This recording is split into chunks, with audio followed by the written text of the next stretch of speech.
Oh, baby. Excuse me, cow. Excuse me. We riding, babe. We riding. Hey, guys. Zueljin here, and welcome back to another episode of Scrap Mechanic. I hope you guys are doing very well today. I ended up installing the switch, just like you guys recommended, on the bridge, which... honestly, I would have liked it if it would have been on land somewhere, but let's just face it, the bots will eat it up, right? And without an arm actually extending out up and out, which would be a complete eyesore, I decided just against it. So I did install a logic gate, which means we don't really have to touch that every single time. I put it on this switch right here and I install the logic gate. So the way this is connected, it's pretty much easy. XOR just means that either switch will put it in the state. So if I hit the switch again, it'll turn. So I don't have to worry. I can get in my car, leave, get on the other side and hit the switch. The only thing I don't like is actually having to get in the water on the way back. But it's not that big of a deal, right? It really isn't. So without having some sort of remotes, that's just the way that it's gonna have to be. So I'm pretty excited and happy about the way my base is turning out. What I'm not excited about is my transportation situation. So this vehicle was kind of a piece together that ended up something that was capable of looting because of the two chests, and it's balanced right for that. But I kind of want to start exploring, and this really isn't a good exploring vehicle. It's not real maneuverable. It needs suspension. There's a bunch of things that it needs. So I think I want to just make a joyrider today, because eventually I'm going to have some multi-purpose vehicles. One that's doing for harvesting, one that's made for battle, and one that's made for joyriding. And today I think we're going to take care of the joyriding vehicle. So I want to resurrect a design that I played around with about 4 years ago for a self-balancing bike. So if you don't know, Scrap Mechanic has a few suspension glitches that you can use. Kind of like the ever-popular piston engine. There's things that you can do in the game that kind of abuse the mechanics to make things work in a way that is, well, that doesn't consume gas. And to do this, we're going to want a couple of the big tires. Now, again, this design I played around with 4 years ago, and I did not originally design the suspension glitch. I just basically used it and it works out well. But what we want is a little place to work here. So let me take my car and push it like right there, and then we'll take our deal and put it right here. And we're just gonna start off with wood, because I don't know how heavy it's gonna need to be right now. But the first thing that we're gonna do is just make this puppy. What we need is I think it's going to be a 4 long space, or a 4 wide space. And we're going to need to make a seat and stuff like this too. We can actually use the scrap seat for it right now, and just kind of dismantle this vehicle as we go if we need to. So let's make a couple pieces of suspension. Now there's 2 different types of suspension, and from what I know, the best type of suspension for this is the smaller suspension, so which is called the sports suspension. So we're gonna make a couple of these, and we have enough for tires and suspension, and that's gonna work pretty good. Now, granted, the suspension is actually not gonna be on the tires. The suspension is going to be made for the glitch. We're gonna need a couple of bearings. And there are very, very good tutorials out there for you, for those of you that get lost. So I'm going to try to make this as simple as possible for y'all. But just know that there are much better tutorials out than what I'm going to show you today, since it's not really a tutorial. We're also going to need a couple of sensors. I need some glass and some more glue. I believe I have the ability to make glue with some of the shells that I have. Yeah, I'm gonna need a little bit more, and I do have some glass stored around here too. Let's just jump off the side and try to find one glue clam. There we go. And that'll be all that we need. I'd love to be able to install some traps on this base too. But thinking about it, like to totally surround it with saw blades and stuff like that is going to be quite the undertaking. So I'm not really sure what I'll be able to do. I'd love some sort of funneling system to get all the bots in one place, but I don't know if that's possible either. I don't know.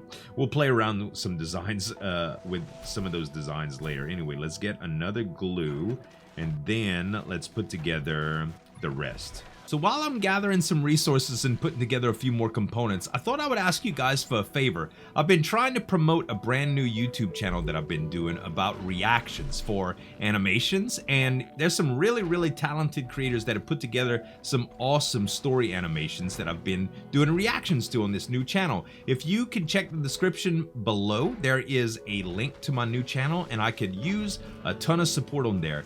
The more support I get on that channel, the easier it is for me to unlock things like a custom URL and monetization and a ton of other features and benefits. And I just really need some support for those of you that like those kind of videos. I know reaction videos are like some of the most popular things on the internet right now, and I'm just learning. So all your feedback would be great as well. And it helps support me in general, my livelihood, so that I can continue doing things like gaming videos, so I can continue the live streams. And I'm just kind of trying to branch out right now. So any support on that would be great. If you love that type of content, guys, I'd love to see you there. Anyway, let me get back to getting this contraption put together.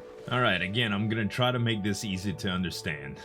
So basically, to make this work, what you need is a bearing, a suspension, and a block and a controller to put a bind on it, right? So if we grab, I had an extra controller around here. There it is. If we grab a controller and we put it on here, we attach a button to it, wherever our button is. There we go. That's just so we can have it engage. And we take a block and a bearing and another block. We attach suspension to it. We attach a block to the suspension, not the other block, just like that. And we put it in a bind. What ends up happening is that this thing will want to flip over, okay? So I'm going to connect this so that it doesn't go crazy here. But let's just say we put this to, I don't know, which direction do we need it to go? We actually need it to resist. We need it to push towards the block. So that means we need to go blue 15, okay? So if I take this off, yeah, there we go. All right, so it's, come back here, sucker. Come back here. So if we were to connect a button to this instead, right, and just put it like this, it won't engage. Bam. Now, if we press the button,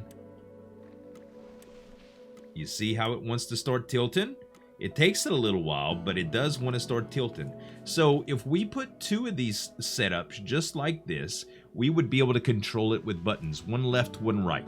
If we were to take the buttons off and put sensors on, it's going to balance itself. It's going to activate these triggers when it falls too far to the left and falls too far to the right. I hope that makes sense, because in my original build, it was terrible. The job I did explaining it was pretty bad. So we're just going to put this together in the same fashion. We're just going to start a little bit further back here, I think. And it only needs to be 4. If I'm not mistaken. It might need to be 5, but I think it's only 4 that it needs to be. So let's go ahead and connect the bearing. Let's go ahead and connect the suspension. So many blocks that we need at one time here. And I think that'll be good. Okay, block, suspension, and block. Perfect. All right, so we need to set up a controller for this one now. And we're going to need 2 controllers altogether. Oh, well, honestly, yeah, 2 controllers will work. So I need to grab one more controller, which I don't think I have made. All right, I kind of just borrowed my door controller just so I can make this work, because I really didn't want to make another controller. I need to go get glue and all kind of stuff. All right, so I'm going to end up making one, but not right now. So let's take the rest of the setup that we have. Let's see, the 2 sensors, the other suspension, the bearing. I think that's all good. All right, so this one, we want to make one separate, a little bit further from it, so to speak, okay? So we'll take that and that, then we'll put this, and boom, done. All right, so now all we have to do is kind of set this up with an engine and a seat. Let's steal this seat. First, we need to disconnect or turn off all the engines. We're going to need to borrow one of these engines anyway. And boom, we'll take it. Let's take the seat. Perfect. And the seat will go here. All right. Very, very good. Actually, it doesn't matter which direction it's facing, but I did want it facing the other way. There we go. That way, these components can be up front. Because honestly, I think we're gonna have it front-wheel drive, even though it probably doesn't matter too much right now. So now we need to set the binds up and set the sensors up. The sensors are gonna be on either side of it, like so. Actually, let me put this on the jack to make sure I'm not sticking this thing on my base. There we go. All right, so it's gonna be, I'll tell you what, let's take the sensors and put them here. There we go. We're gonna put them right on the very front of it, and we're gonna take these sensors and hook them up to the controllers. We'll hook this sensor up to that controller and this sensor up to the front one. I think that is correct. It's a little hard to see right now, but that looks right. Okay. All right, I got a few more materials now, and it's daytime. It's time we start setting up the steering. So the weird thing about these bikes is the tire is like too wide, right? It is literally too thick. So what we need to do is make sure that it's in the closest to the possible center location as we can, but turning it might be a little bit difficult like this. So I'm gonna kind of experiment with this. The first thing we'll need is a block, and then we're gonna need another block, and then let's come out, I don't know, like, that's probably too far, huh? The wheel goes, yeah, we need it. Yeah, that's far enough there. All right, so let's bring this down so that it actually supports the height of the vehicle. And we'll put a bearing down, and bam. All right, so now with this setup, we should be able to connect the bearing to the steering and steer, yeah, right and left. All right, so it's weird because the steering arm is centered, is not centered, but the wheel is. So I don't know if this will work better if it was positioned one to the left, with the wheel slightly to the left side, or what. Because we can honestly, we can just offset it in the back. So we'll have to play around with this idea. Let's put it on the lift one more time, and we'll do the same thing for the back. This time we need it to come out by 2. So what we can do for this is pretty simple. We can actually, I think we need to come out one more. These tires are so big, man. But it's gonna be like a roadster, you know? There we go. That looks great right there. Okay, so it's standing. That's beautiful. That means it's already balanced, and because the wheels are too wide, it's gonna be a little bit more stable. So how do the sensors work with this? Well, if we were to make it lean, the sensors should activate and try to torque these suspensions, okay? So what we need to do is set the sensors correctly. So there's a couple of different things that you could set on sensors. You could set them as switches or buttons, and you could put some sound on them. Well, right now, all we probably need is the button. Well, we don't want, the button is just gonna activate on press. So that's what we want. Let's do it at a range of 2 right now. What's the sound on? Let's put the sound on and see what it is. They used to make cool sounds. I don't know if it still matters or whatever. All right, and now.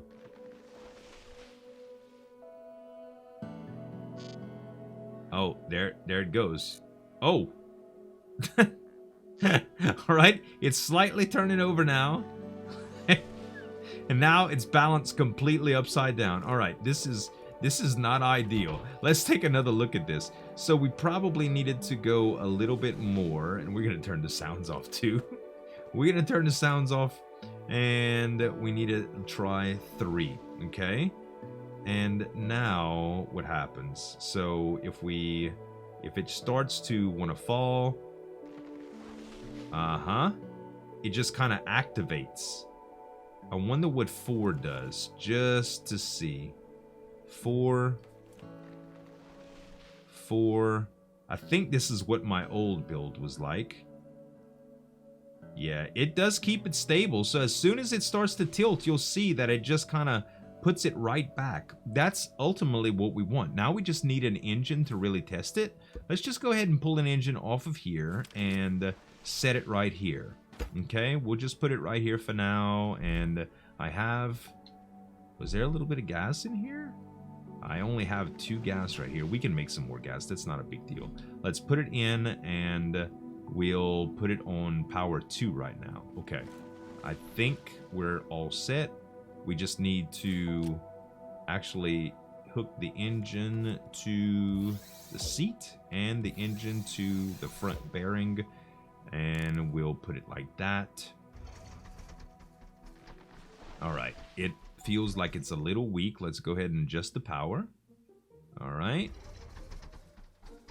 Ooh, baby. Yeah. All right, let's hit our switch. Make our bridge come up. Let's see how it crosses the bridge. Oh, bruh. All right, let's turn. Whoa. Okay. It's still not super. It's still not supercharged. It's still not set up that well, does it? Oh, why does it do that? Maybe it's set to too much. Maybe 4 was too much. Let's set it to 3 again. And 3. All right.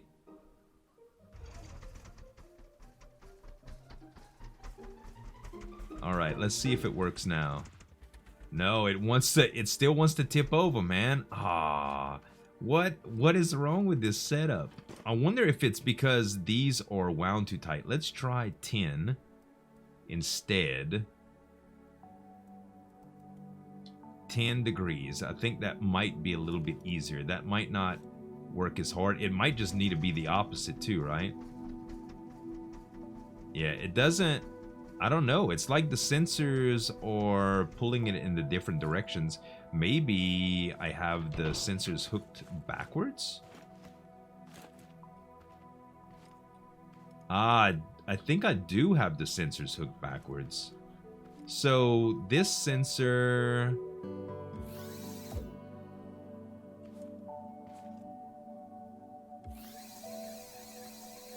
This sensor needs to be hooked to here, and that sensor needs to be hooked to there. And now... Yeah. Yeah. Alright, good stuff. Okay, let's change these both to 4 now.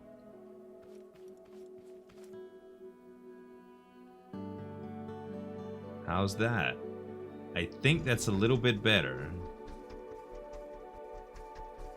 So we just need to increase the torque on these now. So let's put it back to 15. And we'll change the other one to 15 as well.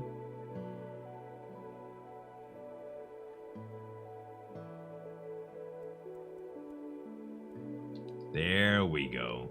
15 is the magic number, I believe. A little bit higher, and I think it would be even more reactive. Let's just try a couple more degrees at a time. Not by much. Maybe 17 and 17. Alright, let's try that.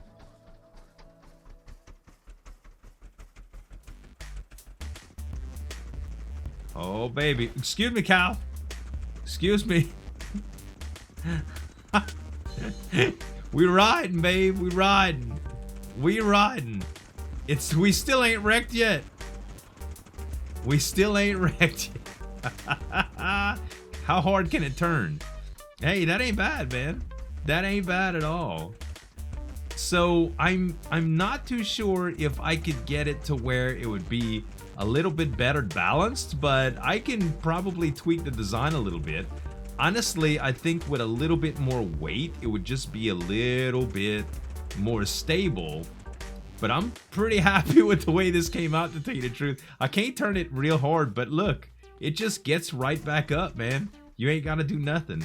I think tweaking these deals a little bit more might be the thing. Let's change them both to 20 and just see what happens for kicks. it does seem a little bit more responsive, but it's also a little bit more teeter-tottery. And we've got a freaking bot after us. Hold on. Let's see if we can escape a bot. No, not in the water. Dang it. Well, it worked. We escaped him. Come here, sucker. You little harasser. Give me your scrap so I can make more bearings and try out more vehicles. Thank you. So it works, just I don't know how well. I don't know if it's gonna be a perfect joyrider or not, but I'm pretty happy with the way it came out. Probably just need to tweak settings a little bit, but it does self-balance, and heck, it's lightweight, that's for sure. We probably just need to make a little bit of stability controls, possibly get some suspension so that it's a little bit less wobbly, and of course fill the gas tank. But I think that's gonna be it for this one, you guys. I hope y'all enjoyed it. If you did, give me some dap on that like button to show your support, and you can subscribe to the channel for more daily videos. Thanks so much for watching. As always, this is Zueljin signing off, and we'll see you next time.